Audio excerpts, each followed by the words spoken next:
இப்போ நம்ம வாழ்க்கையில் வந்து சந்திராஷ்டமம்னு சொல்லிட்டு ஒன்று இருக்கு, எல்லாருக்கும் தெரியும்னு நினைக்கிறேன். அந்த சந்திராஷ்டமத்தில் வந்து நடக்கிற விஷயங்கள் ஒவ்வொருத்தருக்கு ஒரு நன்மையை தரும், ஒவ்வொருத்தருக்கு தீமையை தரும். அந்த வகையில் பார்த்தீங்கன்னா எல்லா கருத்துக்களும் வந்து நம்ம ஒன்று கூட விட்டுடக்கூடாது அப்படின்றதுக்காக நான் வந்து பார்த்து சொல்லிடுறேன். ஆனால் இதுக்காக வந்து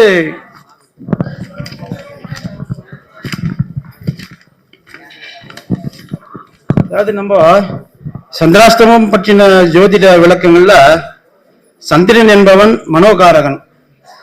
சந்திரன் அவரவரது ராசியில் அஷ்டமஸ்தானத்தில், அதாவது சந்திரன் பிளஸ் அஷ்டமம், அஷ்டமம்னா 8வது இடம், சந்திரன் அஷ்டமம், சந்திராஷ்டமம். அஷ்டமஸ்தானத்துல அதாவது 8வது ராசியில சஞ்சரிக்கும் போது உண்டாகும் தோஷம் இந்த சந்திராஷ்டம தோஷம். அவர் ஒரு ராசியில் 2.25 நாட்கள் அமர்ந்திருந்து நல்லது கெட்டது பற்றின விஷயங்கள் செயல்பட வைப்பது. சந்திரன் என்பவர் நமது தேகம், அதாவது உடல். அடுத்தது வந்து பார்த்தீங்கன்னா எண்ணம், மிக முக்கியமாக மனம். இந்த மனசுல நம்ம என்ன நினைக்கிறோமோ அதுதான் எண்ணத்தின் வடிவாக செயல்படும். அதுல வந்து அந்த மனம்தான் தலைவர், அதாவது ஹெச்ஓடி. ஹெச்ஓடினாக்கா மனசு என்ன சொன்னதோ, மனிதன் உடல்ல வந்து மனசுதான் தலைவன், அது என்ன சொல்லுதோ அதன்படிதான் வந்து எல்லாருமே நடப்பாங்க.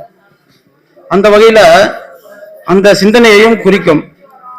சந்திரன் முழு மறைவு ஸ்தானமான அஷ்டமத்தில், அதாவது 8வது ராசியில் சஞ்சரிக்கும் போது மனமும் செயலும் ஒரே அலைவரிசையில் செல்லாமல் மாறுபட்ட அலைவரிசையில் தாறுமாறாக பயணிக்கும். அப்போது எடுக்கப்படும் முடிவுகள் வந்து நம்ம பெரும்பாலும் தவறாக தான் இருக்கும். சந்திராஷ்டம நாட்களில் மனமும் உடலும் ஒருவித பதட்டத்தில் இருப்பதை நாம் உணரலாம். இந்த காரணத்தினால செய்கின்ற செயல்கள், எடுக்கப்படும் முடிவுகள் அனைத்தும் தவறாகவே இருக்கும். அலுவலகத்தில் சக ஊழியரோடு வீண் பிரச்சனை, மற்றவர்களை பற்றி தவறா விமர்சனங்கள் உங்கள் மீதே திருப்பப்படுவது, அக்கம் பக்கத்து வீட்டுக்காரரோடு தகராறு என்றெல்லாம் சந்திக்க நேரிடும். இந்த நாட்களில் பயணங்கள் போகக்கூடாது. இப்போ நம்ம சதீஷ்டார் வந்து சொன்னார், அதாவது ராகு காலத்திலும் சரி யமகண்டத்திலும் சரி நம்ம வந்து பயணிக்க கூடாதுன்றது அது ஒரு காலகட்டம். இந்த சந்திராஷ்டம காலத்துல வந்து அந்த பயணங்கள் போவதும் ஒரு சிலருக்கு நன்மையை தரும், ஒரு சிலருக்கு வந்து இது மாதிரி தீமையும் தரும். அதனால மீறி போனால் தடைகளும் தடங்களும் தான் உண்டாகும். இந்த மாதிரி எல்லாம் நடக்கிற தருணங்கள் கவனித்து பாருங்கள். அன்றைக்கு சந்திராஷ்டமமாக இருக்கும்.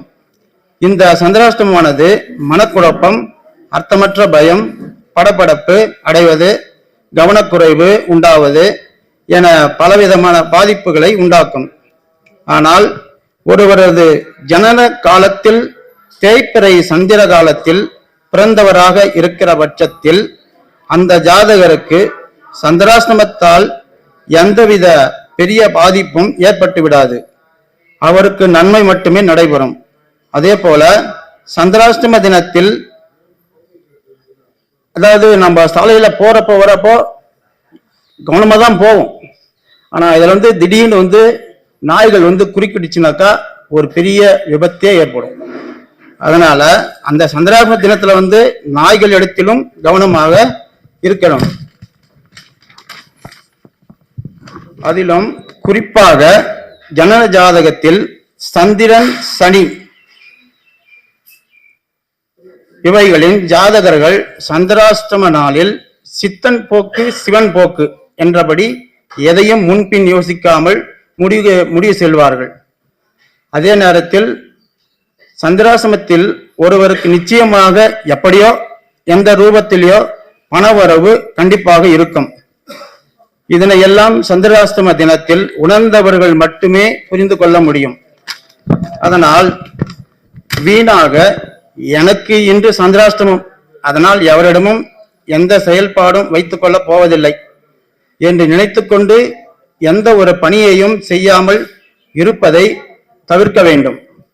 இந்த சந்திராஷ்டம நாட்களில் பாதிப்புகள் ஏற்படாத வண்ணம் இருக்க இதற்கு சில பரிகாரங்கள் உள்ளது என நம் சாஸ்திரத்தில் கூறியுள்ளது. அதில் அந்த சந்திராஷ்டம நாட்களில் ஒன்று, விநாயகருக்கு அருகம்புல் வைத்து வழிபட்டு அந்த நாளை தொடங்குங்கள், அந்த நேரத்தை தொடங்குங்கள், பாதிப்பு குறையும். அதே போல அவருக்கு சிதறு தேங்காய் உடைத்து வழிபடுங்கள், அதற்கு மேல நல்லதே நடக்கும். அடுத்தது, தேங்காய் எண்ணெயில் குளியல் போடுவதும் அரிசி மாவை உடல் முழுவதும் தேய்த்து குளிப்பதும் சந்திராஷ்டம பாதிப்பு இல்லாமல் ஆகிவிடும். மூன்றாவது, வீட்டில் வெள்ளருக்கு விநாயகரை வைத்து வழிபடுவதும் எறும்பு புற்றுக்கு பொரி, வெல்லம் போன்ற உணவுப் பொருட்களை தூவி விடுவதும் அதிக நன்மைகளை தரும். நான்காவது, சந்திர அம்சமான அம்பிகையையும் பிறை சூடனான சிவபெருமானையும் வழிபடுவதும் அபிஷேகத்திற்கு பால், பன்னீர், தயிர், இளநீர் வழங்குவதும் சந்திராஷ்டம தோஷத்தை நீக்கும். அடுத்தது, சௌந்தர்ய லகரி படிப்பதும் அல்லது கேட்பதும் நன்மையை உண்டாகும்.